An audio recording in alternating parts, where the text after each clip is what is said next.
दोस्तों, मैं कविता बुंदेलखंडी और आप देख रहे हैं द कविता शो। दोस्तों, ये एपिसोड इस बार का आखिरी एपिसोड है, मतलब 2025 का। खबर लहरिया ने इस साल अपनी रिपोर्टिंग से कई मुद्दे उठाए जो मुख्य धारा की मीडिया से दूर थे। जब बुंदेलखंड में चोर गिरोह की अफवाहें फैलने लगी, तब सबसे पहले खबर लहरिया ने इस पर रिपोर्टिंग शुरू की। अफवाहों के खिलाफ जागरूकता फैलाना आसान नहीं था। हमारी रिपोर्टरों की जान खतरे में पड़ी। नए चेहरे देखकर लोग उन पर शक करते थे और कहते थे यही चोर गिरोह की महिला है।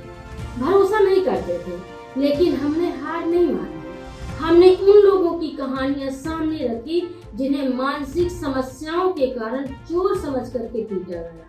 ये लोग बेहद गरीब थे, जिनके पास इलाज के लिए पैसे तक नहीं थे। मुख्य धारा की मीडिया ने इस मुद्दे पर तब तक बात शुरू नहीं की जब तक रायबरेली में हरिओम वाल्मीकि की लिंचिंग के बाद राजनीतिक मुद्दा नहीं बन गया। लेकिन जब डर की वजह से फेरी वालों का रोजगार रुक गया, जब ड्रोन चोर जैसी अफवाहों पर भरोसा कर मासूम लोगों को पीटा गया, तब ये किसी के लिए खबर नहीं थी। जब ज्यादातर मीडिया इस साल हुए महाकुंभ में बड़े बड़े लोगों की मौजूदगी दिखा रही थी, तब खबर लहरिया वहां पर तब पहुंची जब वीआईपी लोग वहां से निकल चुके थे। वहां बचे थे वो लोग जो गंदे पानी और कीचड़ के कूड़े में सिक्के, सोना, चांदी ये सब ढूंढ रहे थे। औरतें, महिलाएं, पुरुष कई दिनों तक कीचड़ में उतराते रहे। ये लालच नहीं था। चंद सिक्कों के लिए आप गंदे प्रदूषित कीचड़ वाले पानी में नहीं उतरेंगे। ये गरीब थे। ये कुछ दिनों का पेट भरने की इनकी मजबूरी थी। हमने प्रयागराज जिले के शंकरगढ़ ब्लॉक के गांव गुलरहाई में रिपोर्टिंग की, जहां 3 साल पहले के सीमेंट फैक्ट्री और अल्ट्राटेक कंपनी की स्थापना हुई थी। रोजगार के नाम पर आई ये फैक्ट्रियां गांव वालों के लिए बीमारी की वजह बन गई। हवा में उड़ती सीमेंट की महीन धूल हर घर, हर खेत और हर सांस में घुल गई। बच्चे और बुजुर्ग बीमार हुए, खेत बर्बाद हो गए। दोस्तों, उनके घरों की छतें, दीवारें और बिस्तर तक सफेद धूल से ढक गए। जिंदगी देने वाली हवा रोजगार के जरिए से रोग बन गई। दिल्ली की खराब हवा पर चर्चा होती रही और होनी भी चाहिए थी, लेकिन जब किसी गांव में फैक्ट्री या पत्थर तोड़ने वाली खदानों की वजह से लोग जहरीली हवा में सांस लेने को मजबूर होते हैं, तब कोई बात नहीं। बुंदेलखंड के पैलानी क्षेत्र में आई शंकरपुरवा बाढ़ पर हमने फिर से जमीनी रिपोर्टिंग की। केन, यमुना और चंद्रावल नदियों के उफान में दर्जनों गांव पानी में डूब गए। 50 से ज्यादा परिवार बेघर हो गए। हमने चित्रकूट में हुए करोड़ों के घोटाले पर भी रिपोर्टिंग की। कई खाता धारकों के खातों में लाखों रुपए आए, लेकिन हमारी जांच रिपोर्ट में सामने आया कि ये पैसे ताकतवर लोगों ने निकाले हुए हैं।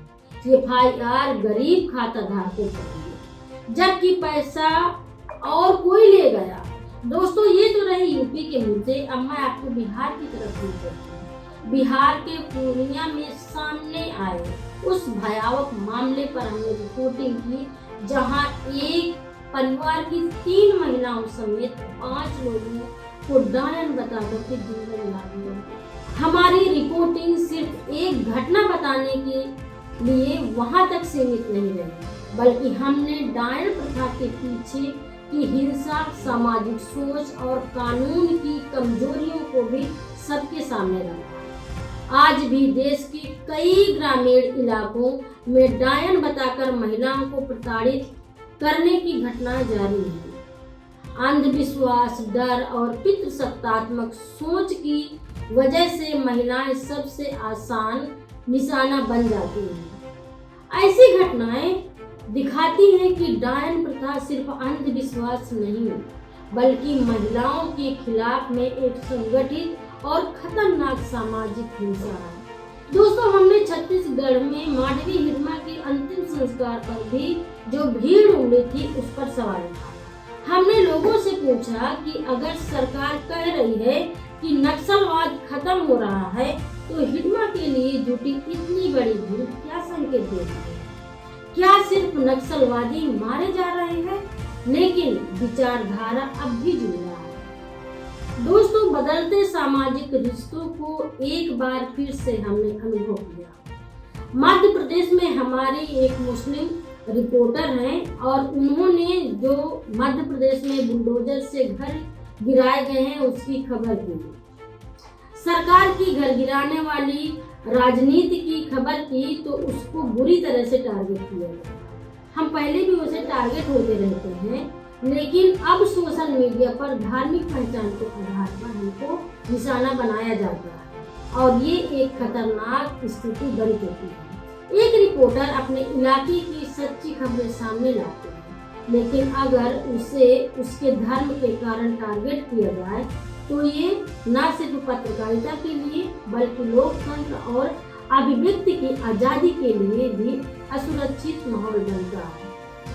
कई ऐसी खबरें हमने की जिन्हें सुनकर लोगों को लग सकता है कि आज के भारत में ऐसा कैसे हो सकता है, लेकिन जमीनी सच्चाई यही है दोस्तों, दयनीय और जटिल और बेहद गंभीर।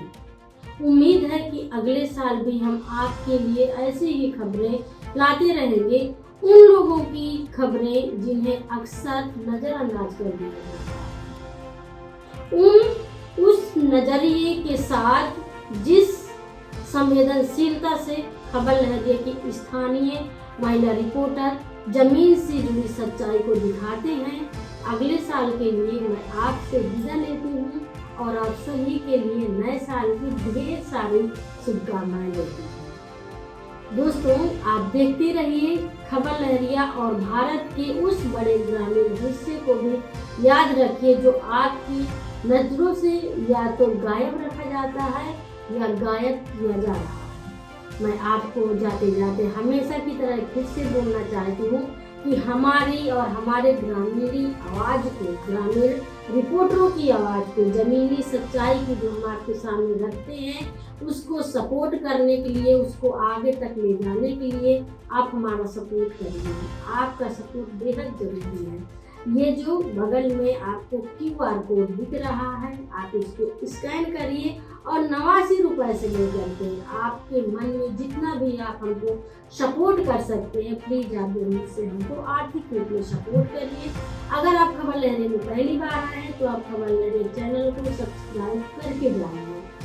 दोस्तों, अगर मेरा ये वाला शो आपको अच्छा लगा है, पसंद आया है, तो आप अपने दोस्तों के साथ में प्लीज़ इसको शेयर करिए।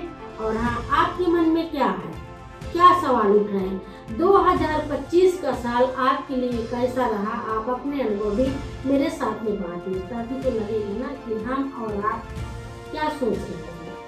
तो दोस्तों, ये भी आप जरूर से बताइएगा कि 2026 में आप क्या देखना चाहते हैं, क्या उम्मीद है आपकी, वो भी आप जरूर से शामिल करिएगा। तो अगले एपिसोड में मैं फिर मिलूंगी कुछ करारी बातों के साथ में।